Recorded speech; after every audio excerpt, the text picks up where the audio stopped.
when you walk into the locker room and he's sitting on that ledge and he's like, everybody give Joe a round of applause. He just had his debut for the national team and he did very well. And I'm like, man. And I feel like sometimes that's a bit of a lost art because being a manager is also being able to manage people, being able to get the best out of each person. And he was a master at that. There was a reason why Dortmund was flying so much at that time. Like guys were just willing to do whatever because, he gives you that belief. This is Vamos, presented by Michelob Ultra, Superior Light Beer, and I'm your host, Hercules Gomez. This week, we sit down with Gyau, a player whose career is defined by family legacy and shared resilience. His journey from the U.S. to Europe involved crucial decisions, an early move to the Bundesliga, and playing in front of the yellow wall at Borussia Dortmund and earning U.S. men's national team call-ups. Joe, welcome to Vamos. How you doing, man? I'm doing great. I'm glad to be here. First, congrats on an amazing career. You recently retired. You're hanging them up. Why is it time now? There's always that moment, I guess, in a player's career where you're like, oh, can I keep pushing it? Can I keep pitching it? Or, should I just stop while I'm ahead? And I've had my fair share of injuries, knees to be exact, and I didn't want to keep pushing it to a point where I couldn't run around with my kids anymore. There would be sometimes I would play a game and just both my knees would just swell up and I'm walking down the stairs very gingerly, So I was like, you know what, let me call it. I've been there. Actually, the only time I've been pain-free since my first knee injury is now that I'm retired. So you made a good decision, my man. Let me ask you a question. I'm going on 8 years after retirement. You're fresh with it. Has it been weird to you not waking up in the morning, having to stick with the schedule, get ready, go to training, eat a certain thing, stay disciplined? Has there been any weirdness with that yet? Yes, there has. Even though it's been like a short time, I'm just so used to getting up and being straight out the door. Every day you got that regiment, and then you don't quite realize exactly how much time you have over the course of the day until everything fully stops. Now, obviously, I'm still fresh on it, so everything won't truly hit me, I feel like, until, the season start, everybody gets back to playing, and then I'll still be, on my new schedule. But I definitely noticed that. It is a little bit freeing, though, to be like, I don't have to get ready for training in the morning. I don't have to be that locked in. Let me just grab this ice cream out the freezer real quick, So that's been pretty good. We want to give a huge thanks to the Bank of America, the official bank of U.S. Soccer, and the FIFA World Cup in 2026 for supporting the Men in Blazers Media Network. Discover what's possible in sports and in life. What would you like the power to do? You're actually third-generation footballer in your family. We'll start with your father, Philip. Played for the U.S. men's national team. Out in Maryland, you guys made yourself a life. Your grandfather, Joseph Nana Gyau, a Ghanaian international. He played here in the States as well back in the day. What was it like coming through a footballing family? It's one of those things where I don't remember my life without the game because I was literally born into it, Just the ball was always around. My dad was coming towards the end of his career, so he was playing beach soccer. So sometimes he would take me with him to go to Brazil when he would go to tournaments and things like that. Don't downplay it, Joe. He was the captain of the U.S. men's national team's beach soccer team for like a decade. Yeah, he was. I would go with him to some of those tournaments and just being able to get that experience at such a young age. It's one of those things you can't really explain. And then I went back to Ghana, I want to say, when I was like 9 or 10. And that was when I met my grandfather for the first time. And I saw all the trophies, all the photos. Him and Pele, actually, they played against each other in the Olympics. My grandfather actually won the African Cup of Nations twice. So being back there and actually being able to see that firsthand is kind of when I was able to take it all in. But it never was any like pressure on my back because my grandfather had his own life in Ghana. And we were over here in the States. So it was more so just me and my dad doing our thing over here. And my dad played for USA, and then I went on to play for USA. It's tough to explain because everybody's like, "Oh, what was it like?" It was just footy, There wasn't anything besides that. It was like, this is the way. This is what the men in our family have been doing. And Joseph, I'm not accepting any type of low standard, So that's how it was. I've spoken to Christian Pulisic about this here on this show about his father. His father actually played indoor football, indoor soccer. I know your dad played indoor soccer as well in the Yeah. Baltimore, Maryland area for the Baltimore Blast, which Yep. are a legendary team in indoor soccer. I played indoor soccer for like a year, and it was crazy to go play in Baltimore and see the people in the arena and how crazy they were about it. And I asked him Yeah. about like indoor soccer and how that influenced his upbringing. You have beach soccer go along with that. What kind of intangibles come with, experiencing beach soccer, experiencing indoor soccer to your development? Every time we would go on those trips out of the country, he would take a little bit of what we saw the people doing in Brazil or wherever he went, and we would implement that into our training. So when we would go to Brazil, we would go to Copacabana Beach, and everybody was playing football. So he went to Home Depot, made these, PVC pipe football things, and every summer, me and some of my friends, he would round us up and we would just play football all summer. For the indoor, he was the coach of our team, and then he would always have us playing indoor tournaments, indoor soccer. He would rent out a high school gym or a middle school gym, and then we would just run it all night, weekdays. And then a lot of my dad's friends around the area, they had some teams too. So we would go play pickup here, go play pickup there. So it was all tight space, technique based. It was, so you could definitely see how where he played and the places that he went influenced how we trained. Few U.S. internationals have the, I would say, honor and pleasure and kind of unique perspective of having roots somewhere else and those roots be sort of a rival. I'm Mexican Mm, American. I played for the U.S. men's national team, so playing against Mexico was special, and it was special for the U.S. playing against Mexico. Well, mm. maybe there are new generations who don't know, but like one of the World Cup rivals for the U.S. is Ghana. And Yeah, there's some history there. I think that yeah, in recent history, three times in a World Cup, one of those in a World Cup knockout round, I was part of that where we lost in overtime to Ghana in 2010. That famous yeah, Ghanaian team went on to the quarterfinals and lost in, I would say, crazy fashion to Uruguay yeah. in penalty kicks after that Luis Suarez handball that kept them alive and all that stuff. What was that like for you? Being so uniquely centered in such what I would say is a great World Cup rivalry for the U.S. Yeah, it was weird, man, because that Ghanaian team, pretty much the whole African continent was behind them on that one. Yes, sir. And I was coming of age to where I was embracing both of my roots. You know what I'm saying? I grew up over here. I represented at that time. I had represented the U.S. youth national team from U14, up to the 17s. But then at the same time, my father's Ghanaian, and we're in the basement watching these games. He's like, "Oh man, Suleiman Tari, he's on fire right now. Kevin Prince Boateng, these guys are looking." So I was so torn in that moment. It's one of those things that you can't really explain because I'm on the edge of my seat. I'm literally representing one country, but then my blood is on the other side of the pitch. So let's talk about you and your father. I want to know how you guys made the jump because I'm sure it was a family commitment of making the jump from what is youth soccer. I know you pretty much played the whole pyramid of youth national teams for the U.S., Yeah, but from making yeah, the jump from youth national teams to what is, well, European football in the Bundesliga.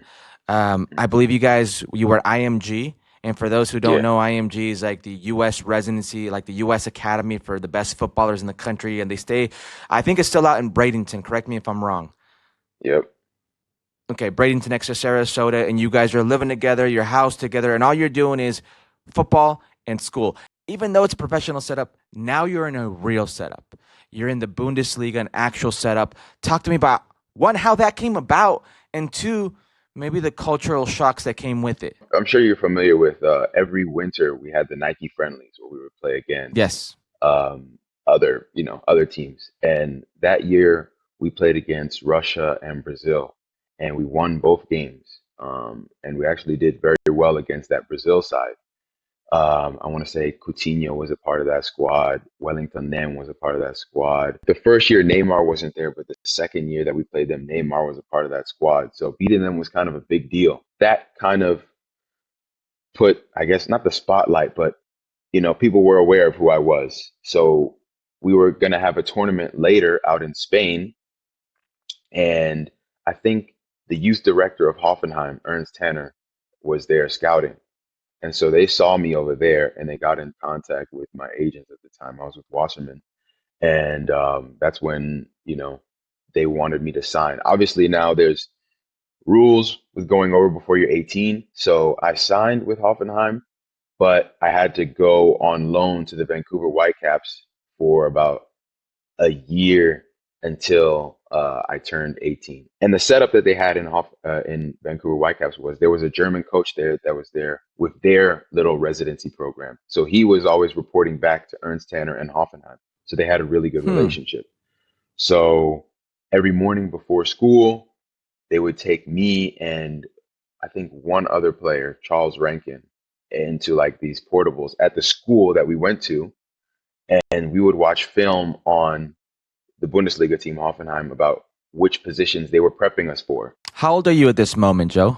I'm like 17, yeah, early 17 though, and I'm going to high school in Canada, Burnaby Central High School, and I'm watching these films. I'm watching Carlos Eduardo.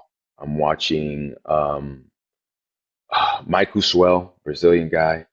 I'm checking out. They're having me watch these guys, very closely to say these are the positions that you're likely going to step into when you get over there. I was studying those guys, and then finally, when I was that summer before I turned 18, is when I officially went over to Hoffenheim.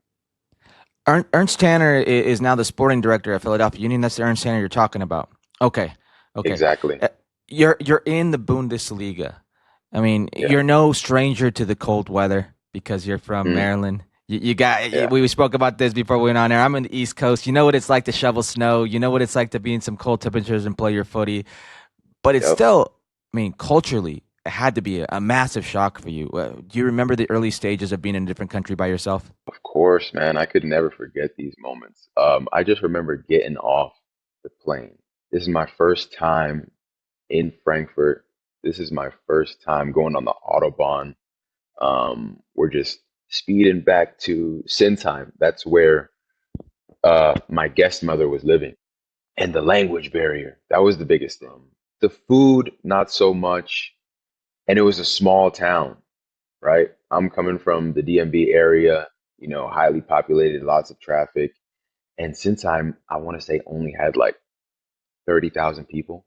And then the place where we actually trained with Hoffenheim, Sutzenhausen, that only had like 4,000 people or something, you know? So this is a very rural part of Germany. But with that being said, the setup that Hoffenheim had was like nothing that I've ever seen from a football team in terms of what they invested in the players. And now looking back, like at my brief time at Cincy, that training ground is what Hoffenheim had 15 years ago. You know, their training ground was something that was state of the art, even for them at that time. So Hoffenheim, you did a loan spell at St. Pauli, where James Sands plays now. That's obviously a very cult-like, very famous footballing team known for its punk ska. But from there, you went, and I'm very interested, to Borussia Dortmund. This is one of the best teams in the world, and I'm curious of how that came about. How did the move to Borussia Dortmund come about for another young American? It's funny, people always say the football world is small, but as you know, not until you're like really in it at a high level do you understand how tiny it really is. So while I was at Hoffenheim, the U17 coach of the youth team, David Wagner, was at Hoffenheim. Shortly after that, he made a move to Dortmund's second team. So they had been tracking me. Um, and that winter, the winter before the summer I moved, they got in contact with us about me coming over there. And funny enough, I was playing with the first team in Hoffenheim, and one of the last games of the season we played against Dortmund, and I came on. It was a close game. I think we lost 3-2, I want to say. Um, and David Wagner and those guys, they were in the gate, they were in the stadium watching, and I got a text on my phone. I said, "Yeah, we were watching the game. Good, you look pretty good out there." Da, da, da. So I go home over the break, hoping, that my agent is gonna figure everything out. I get a call on a Tuesday. He's like, "Yo, Everything's done. They want you to fly out tomorrow. And I couldn't, words can't really explain how ecstatic I was. Like, this is Borussia Dortmund right after they were in the Champions League final against Bayern. You know, like Yeah. this, Jürgen this Klopp. was, this was, this was crazy. So I get that call, pack up my stuff, hop in the plane, no questions asked, touchdown straight. My agent picks me up. We go straight to Dortmund. We go straight to the training ground in Braga, and I put pen to paper, and that's really how that move came to be. It's such a world-renowned, setup when it comes to youth development, the BVB Academy. I want to know what the first team environment was like. I mean, working under Jurgen Klopp at Dortmund must be exciting for any young player, any player, regardless of where they're Yeah, from. I came across some things online, and I saw you speaking about the former Dortmund manager. You said, I remember when I got my first cap, Klopp called everybody in the locker room and said, "Hey, we've got a young player, Joseph, here. He made his international debut and had a great game." This is Jurgen Klopp, man. Like, just coming off a Champions League, legendary coach with Liverpool, like one of the best coaches of his generation, saying this about you, who at that time you gotta think like was on nobody's radar in world football. What did that mean to you?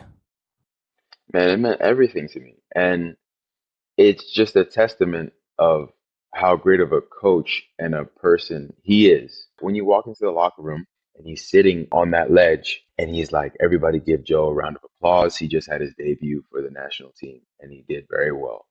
You know, and I'm like, man. And I feel like sometimes that's a bit of a lost art because being a manager is also being able to manage people, being able to get the best out of each person. And he was a master at that. There was a reason why Dortmund was flying so much at that time. Like, guys were just willing to do whatever because he gives you that belief.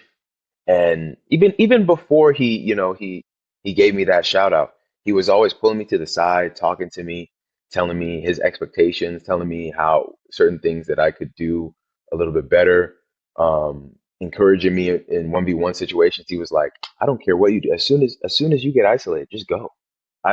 It doesn't matter if you lose it. I don't care. Just go. Use that. Use that. That's your quality. Use that. For a young player, a lot of times you get up to the first team and you're walking on eggshells, and sometimes the coach is like, I don't really want to bank on any of these young guys. I've got my big guys that I'm going to rely on, and if the young guy does something, then so be it. But he was like really bringing me in, pushing, thrusting me in there. Putting me in like he didn't have to put me in the game day rosters. He didn't have to play me. And at the same time, I didn't even have an EU passport. So like I'm taking up an international spot on a Borussia Dortmund Wow. roster. So it's not like he had to do any of this stuff. So, and huge credit to him. He's a legend, and I'm forever thankful for that. You were there just before Christian Pulisic's Dortmund years. Yeah, Aubameyang was there. Shinji Kagawa was there. Marco Reus, Gundogan was there. Lucas Piszczek was there. Neven Oh, wow. Subotic, Max Ilkay. Hummels, Ciro Immobile, Adrian Ramos, Schmelzer, Großkreuz. Yeah, Roman Weidenfeller. Um, Man, there was just Sebastian Kehl was there. Sven Bender. Man, there was just so many guys. There was so many guys. Don 1G. Mkhitaryan. How am I forgetting that? Henrik Mkhitaryan, a legend. He was there. Um, Wow, that's right. That's right. He's an intern now, I believe. Yeah. yep, yep. So like for and back to what I was saying, for Klopp to be holding me to that standard with guys of that caliber on that roster, it says a lot. Absolutely. So you ended up parlaying that, as we just said, to a national team call-up. Your first national team call-up that you earned was under Jürgen Klinnsman back in 2014. You played a full 90 in a 1-0 win against the Czech Republic. That Czech Republic, I believe, was Peter Cech's Czech Republic. What do you remember about the first call-up? Because it's always interesting to how the news is broken to a player. I remember back in the day when I was U20s and I got a provisional roster call up for the U20s in my day, got a fax. The club got a fax. And then when Yeah. I'm a full national team player, I personally got an email. And Yeah. some players get a text message from the coach. Like Jürgen Klinnsman text messaged me that he was looking at me. What Yeah. was your first interaction like with the U.S. men's national team full squad? Since I had been in the system for a while, John Fleischman, he used to be in residency with us. Then he was John, up to the first team. So he already had my email. So when I got that first call up, he emailed me. He emailed me the flight details and all that, notified team the administrator for the U.S. club. men's national team. Exactly, it's my guy. And he notified the club. So that's how they got in contact with me. What about your first interactions with Jürgen Klinsmann? Because people have this perception of Jürgen Klinsmann, who is the ridiculous goal scorer for Germany, World Cup winner, like, Spurs, Inter, like he's done it all, coached Germany in the World Cup. There's this perception of Jürgen, the figurehead. And then you meet Jürgen and you realize he's like one of the nicest, sweetest, soft-spoken, just like funniest, guys out there, and doesn't take himself serious at all. What was your interaction with Jürgen like? He's a special guy too. Not the exact same as Jürgen Klopp, but he's also a player manager as well. He created a good relationship with me. Obviously, at that time, he was bringing in a lot of young German Americans that were playing in the Bundesliga, and I was one of those young Americans that were playing in Germany. And he really just took me in as well, encouraged me a lot. He was high on me. And in that first camp, straight away, he just called me down for a meeting. And he was like, "Hey, look, Joe, I'm going to give you the number 7 for the game tomorrow. You're going to start. As a long-term goal, I want you to be a part of this team going into the 2018 World Cup." And that was just on my first call up. Um, so that gave me a lot of confidence. It gave me a lot of confidence going into the game, just being a part of the team. And I want to say he had called me in 2012 as well when they played against Russia, but I didn't play. I was at that I got camp. called in. Yep, I think it was in Krasnodar. Yeah, yeah. Um, We were actually in Frankfurt right before. right, exactly. I Joe, had were played. you I was with there? St. Pauli. I was there. I was there. We You know what? played. I do remember you, Joe. Yeah, We because you remember Josh Gatt? That's exactly what I was gonna say. The Norwegian kid. Exactly. You guys Yeah, were together. He's a funny kid. yeah, He was a funny yeah, kid. man. He Yeah, did I his do little remember that. initiation dance. That's right. I was at that camp. That was right after I ended my season in Santos, and Jurgen was trying to get me to go to a few places, Augsburg, and like somewhere in Switzerland, and in the championship with West Brom.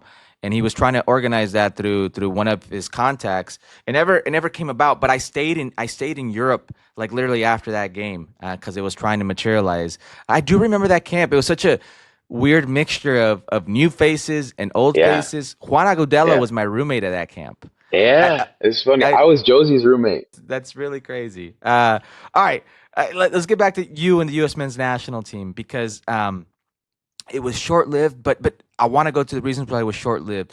I think you got injured in with the U.S. men's Yeah, national team against yep. Ecuador. It was your knee. Was that the first time you injured your knee? Yeah, that was the first time. That was the first time, and it was like the most serious. So, we're playing against Ecuador. I got my second start, and the field was weird. It was like slippery but hard. Guys didn't know whether to wear soft grounds or. Um, I'm running down the sideline. I go to try and save the ball, and like my foot kind of gets stuck in the ground, and my knee buckled a bit. And I had never really had any knee problems, so I didn't think too much of it. But after I tried to run back on the play, my knee kind of just gave out on me. So I come out of the game. Well, I fly to Miami with the team because they're going to play against Colombia, and then I fly back to Germany, get an MRI, and they say that it was just a bone bruise. But then come to find out a few months later, after like the bone bruise doesn't go away, they're like, "Oh no, a piece of your cartilage actually fell off of your knee. You're Oof. gonna need microfracture surgery, and then you're gonna have to get a transplant after that." So it was like a three. So I ended up having to get 4 surgeries because of that. And your cartilage doesn't regenerate on its own. Nope. So when they did the transplant, they took some cells out, sent it to, I want to say, yeah, Switzerland. It grew, and they sent it back to Germany, and the doctor sewed it back into my leg, into my knee. And then that's when the process really started because my body had to take the foreign cartilage Yeah. Accept or in reject. exactly. And that took a few months on its own. Then I, lost all the muscle in that leg, had to relearn how to walk and jog, jump, stop. And so the whole process took about 2 years. So for those of you who are listening and watching who probably don't know what this is like, as Joe mentioned, like this is your knee, and in between it you've got cushioning, cartilage, meniscus, and once that goes away, it's gone. So that's bone on bone, and Yeah. that's very painful for any athlete. I mean, historically, microfracture is not something that's been successful. We've seen in the NBA, Chris Webber, Anthony Hardaway. These are things that are life altering, career path altering type of injuries. I had the same one in terms of cartilage. When it's gone, it's gone. And Yeah. and what you're talking about, how they put something foreign into your body. Anytime you put something foreign in your body, whether it's a transplant or whether it's a ligament, like I have a cadaver, there's a percentage chance that the body rejects it. And Yeah. if it rejects it, it's just, and sometimes even if it accepts it, it's never the same. So I've been there. I had 3 knee surgeries myself, and you never feel the same. Yeah. You adapt, right? That's what we do as Yeah. footballers. You adapt, Yeah. but you're never the same. Was that the case for Yeah. you? Did you lose explosiveness? Did you feel different? And what age was this when it happened?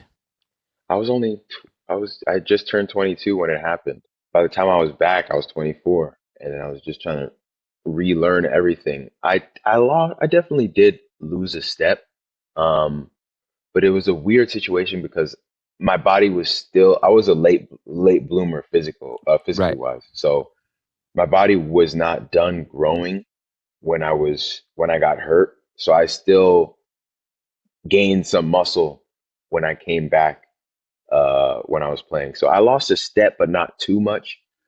But the thing was like that feeling, I could always feel that grinding, and if things got to be too much, I could always feel like when my knee was saying, yo, you need to ease up a little bit. Right. Um, Sometimes, depending on the weather, my knee would get really stiff, Oh yeah. or I would have to like take a long time to really warm up. Um, so those were some of the differences that I definitely did notice. And like shooting and passing, because that flexion of my knee, sometimes the cartilage would catch, you know, and just the swelling. I was a 9 and I was pacey and I could hit the ball hard, when I was really Yeah. young. I did my knee and I had to learn how to play and combine with my back. I had to learn how to be a little bit different, and it Mm, gave me kind of another element. I'll tell you what, I don't know about you, but I was on the shelf for a while, and you're doing mm, 2, 3 sessions a day, every mm. day, 5, 6 days a week until you come back. I felt like a super athlete afterwards. What did you gain? I agree with you because then I had to focus on so many other parts of my game and so many other parts of my body. I was very raw, you know, before my injury. It was, I'm just gonna get it and I'm just gonna go. I'm just gonna get it and go. I'm not gonna think twice. This is what I do. Then after I came back, I started playing a little bit more football. You know, I'm checking in, I'm playing 1-2, I'm getting into the space. I had much more time to think about being much more effective with my runs, being much more effective with my movement and things like that. I became much more of a complete footballer after I came back. It wasn't all just straight darting. Da, da, da, da. I had to mix it up a little bit because some games my knee was really hurting, so I would have to play 2 touch. I would have to play 1 touch. I have to be strategic. Try to place myself. Where can I get on the field to where I can be dangerous without having to run 40 yards? What about those dark times that you're doubting yourself, you're doubting your physical abilities, maybe your future? What was that like for you? I'm sure it must not have been easy for a young guy alone in a different country to kind of go through that. It was hard because 2 years in football is a long time. Yes, it A is. lot of stuff happens. A lot of people passed through Dortmund at the time. Christian came through the ranks. Sancho, Usman Dembele, Adnan Januzaj, like all these guys came through, and I'm you know, just getting back into it, trying to find when I'm gonna get back, where I'm gonna be at, where I'm gonna play, and I'm really just chasing it, trying to get back into the fold. And obviously, you always strike when the iron is hot, but You only get that one little moment in football, and that injury kind of took that moment. And that was something that I had to wrestle with for a long time. I didn't really get complete closure until honestly a few years ago. Really? I don't want to say it haunted me, but it was always like one of those what ifs. Like, what if I didn't get hurt that game? I would have, hopefully become a mainstay at Dortmund. Even if I got like 10, 15 games in a season at Dortmund, like that could have changed the trajectory of my career. So I always used to think about that. But then I also think the resilience that the injury gave me. Are you familiar at all with Giovanni Reyna? Do you guys have you ever spoken to Gio Reyna? I haven't spoken to him, but obviously I know him.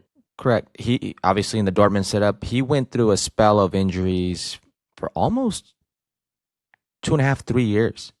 Yeah, I From know. early World Cup qualifying cycle 2022 till about just last year, he was still dealing with injuries. When you see a player with that ceiling, with that ability, but has been plagued with injuries and situations that are keeping him off the field at a club like Dortmund, what are your I guess what's your immediate reaction? It's the ugly side of the game, you know, because injuries are unfortunately part of it. And you never wish that on anybody. And it's just, man, it's just unfortunate to see how sometimes this sport can break your body down. You know what I'm saying? Like, you put a lot of stress, you abuse your body, and not to say that's what comes with it, but like sprinting, stopping on a dime, going into these tackles, like your body's not supposed to be able to do that all the time. So it's rough. I retired 8 years ago, and for 7 years, just this year, I started working out, and I'm talking about like fly weights, like Yeah, just that type of workout. I can't do cardio, I can't do impact, I won't do it. But for 7 years, I didn't want to work out. I, yeah, I had been professionally playing for 17 years, and that's the time you play professional. And you said it yourself. right, Your dad had you training. I could only imagine it was like 5, 6 days a week since I don't know how old you were. So that's a lot of abuse early. on your body. There comes a time where you don't want to do anything. And Yeah, my body's felt great because I've not done that. Internally, yeah, we probably have, I'm 43, you're, I believe, 33. We probably yeah, have 20 plus years on our body more, for the amount of yeah, abuse that we've put it through. So I feel with what you're saying. You said that Christian Pulisic was coming up when you were there. yeah, yeah. Um, so how old was Christian when he started coming up when you were there, and what were your early impressions of Christian at Dortmund? He was young, but I used to see him all the time. I used to see him and his dad, Mark. I used to Yeah. chat with them all the time. And mainly I used to see them when I was injured. So when I was in the gym, I would see Mark Pulisic almost daily, and he would always ask me like, "How's it going? How's it?" He would also give me some words of encouragement. He was like, "Man, you coming over here, you've done really well for yourself. I see how hard you're working in the gym all the time, man. Just keep it up." We would always chat, and then I would see Christian. I would see some of his games every now and then. He was electric. I remember watching some of his games because he could dribble with both feet as well, which was something that I had saw a little bit with Usman Dembele, but when Oh I saw it yeah. with him, I was like, oh man, he's a quite good dribbler with both of his feet, and that stood out to me. And he's a good kid, man. He's like one of the nicest guys that I've come across, like purely a nice dude. You know what I'm saying? And I want to say it was a few years ago. He actually gave me a shout out where he said, Do you feel that? A sense that you've been a pathfinder, a leader, inspiring young kids across America to say, he's done it, I can do it too. I'd love to be that person. There were guys before me that inspired me as well. Gyau, he was at Dortmund before me, and he had made his debut there. And I had spoken with him a lot leading up to my time in the first team. So there was one just in my own club, and I learned a lot from him. What did that mean to you? it meant a lot to me because I was like, man, he didn't even have to do that. You know how many guys would just be like, yeah, it feels great to be the first one to do it. Da, da, da. He did not have to stop and say, because my time at Dortmund was so short. Most people don't even know that I was there. He didn't have to say that, and that just speaks to his character. Man, I couldn't agree more, which is why when I see like the amount of hate he got this summer, I don't understand it. Like, especially when you've dealt with injuries, if your body's telling you like you need to stop. And I know that he was dealing with a chronic hip injury and he asked for time at Milan and they wouldn't allow it. I don't know why. Right. That's a separate conversation. But the one place where he has equity, where he's got a little bit of weight and he can ask for something, is the U.S. men's national team. So to see like the amount of, I guess, pushback and hate he got from fans and pundits, ex-players, I was really, taken aback for what he went through. But we could see him now before this injury, type of player he is. I mean, not only leading Milan for the third straight season, but one of the most productive players in Serie A. So it's good to see. Did you think he could be that type of player when you were seeing him? Do you think this is going to be, in my eyes, he's already had the best club career of any American player. But did you say like this is a player who's going to be the face of AC Milan? Could you see that back then? I knew he was going to be a big player because coming through the ranks at Dortmund and then breaking through how he did at that platform, like you can only go up from there, especially as young as he did it. And in the fashion that he did it. He was coming in games, scoring in Champions League, running by top defenders, playing fearless. I honestly couldn't tell you he was going to go to AC Milan and Chelsea and these things, but I knew he was going to be at that level for a long time. So you come back to the United States, but you're with a newly minted franchise in FC Cincinnati. What motivated the return for you, Joe? Man, I've just been out of the country for so long. It was about like 9 or 10 years that I was in Germany, and I had seen the growth of the MLS. Like in those 10 years, it went from everybody playing on football fields to everybody having like new state-of-the-art stadiums, training grounds, and everything. And yeah, it was good to be back, to be able to play in front of my family, then to be able to tune into the games weekly, not have to, find some link or, get an app to watch the games. That's kind of like that's really what motivated to come back. And what did you find at FC Cincinnati? What was it like for you? Did it meet your expectations? I know that I believe it was the COVID year, so it must have been strange to come back and kind of take the pause and all that stuff. But did it meet your expectations? It did. The level was high. It was a lot of good, talented, athletic guys, and I feel like the MLS doesn't get some of the credit that it deserves because it is a difficult league. A lot of guys come over there thinking that, oh yeah, I'm just going to come over here. I'm just going to walk through it. And it's not like that. You have to really be, I don't want to say a top player, but you have to be on it. The game is open. It's up and down. After like the 50th minute, 60th minute, it's just this. It's this. And if you can't hang, you're not going to be able to bring anything into that kind of game. So that's the dynamism of the league is what makes it special. And that mixture of South American, Central American, and now the influx of, this new European wave that's coming in there is what makes it a special league. So it definitely did meet my expectations. It's so funny that you talk about how physical and vertical MLS has become, because that's the one thing that blows my mind when I see Messi play. My man is getting up there in age, and where I thought he might struggle would be physically, and he's not missed a beat.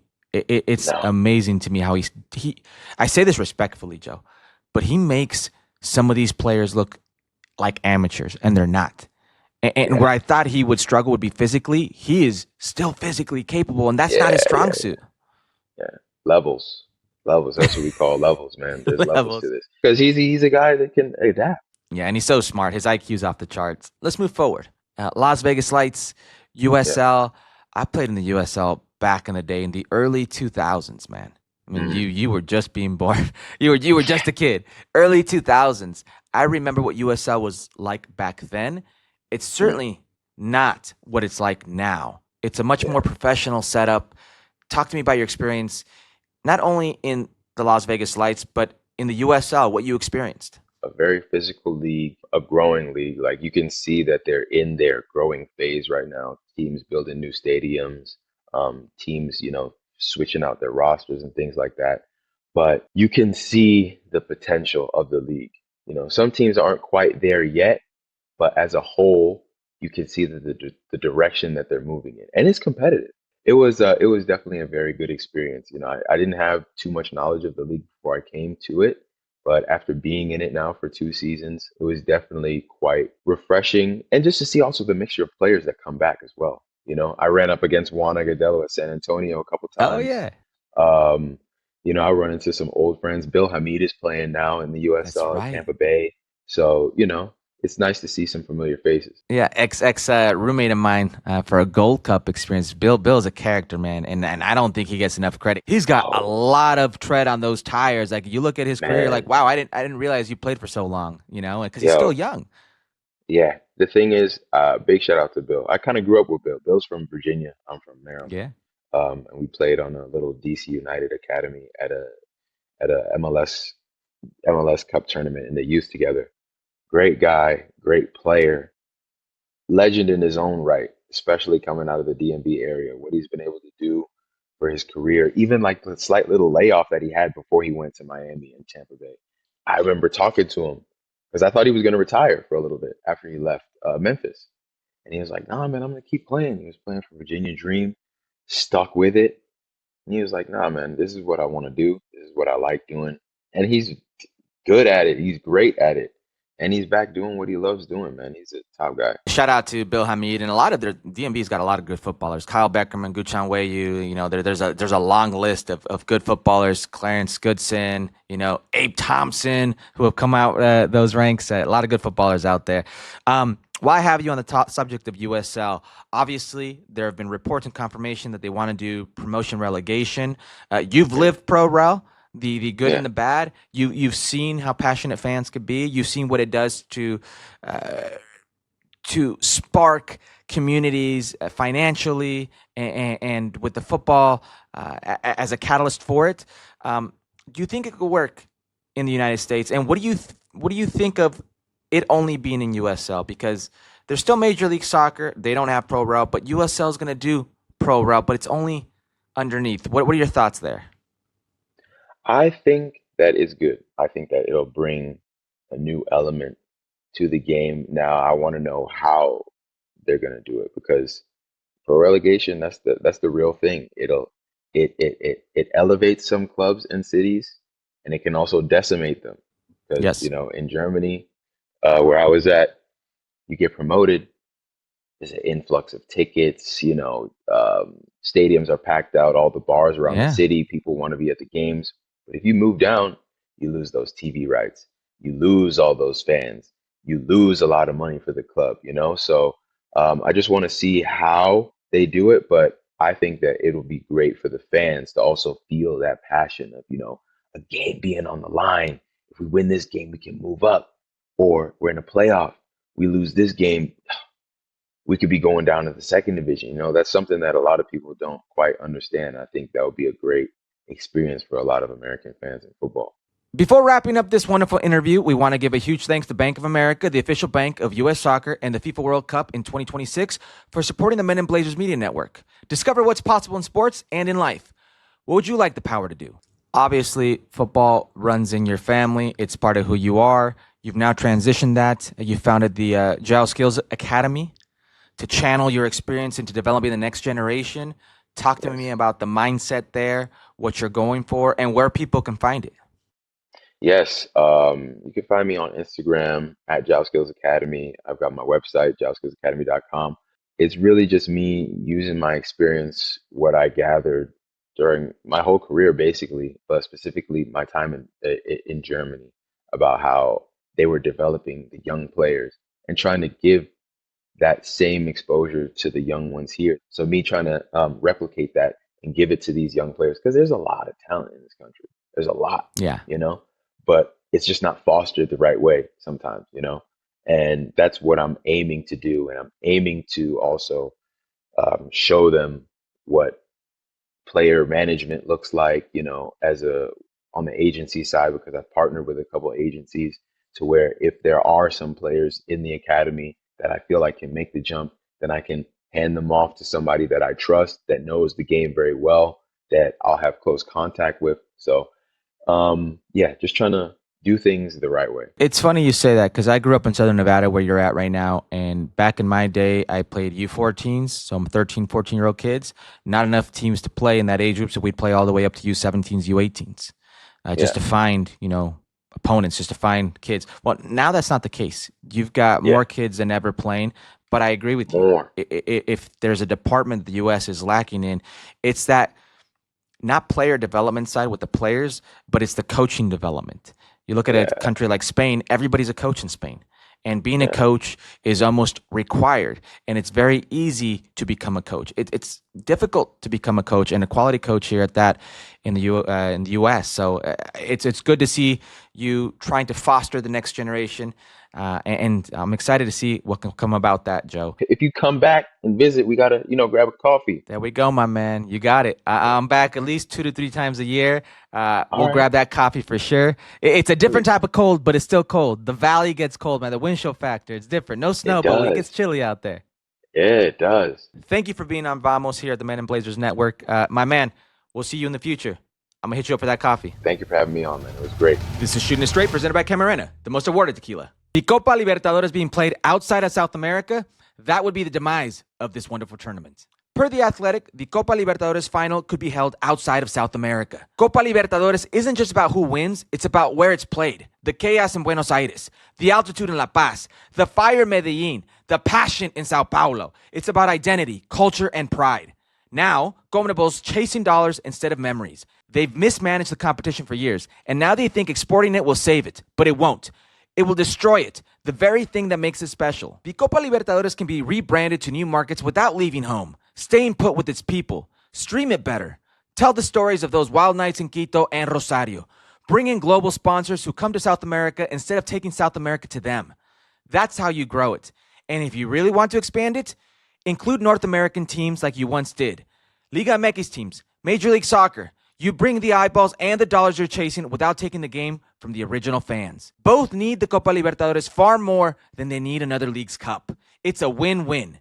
Once you take it away from its people, it's not the Copa Libertadores anymore. It's just another corporate football product, stripped of the soul that once made it legendary. It will be the demise of the Copa Libertadores, and I'm just shooting it straight.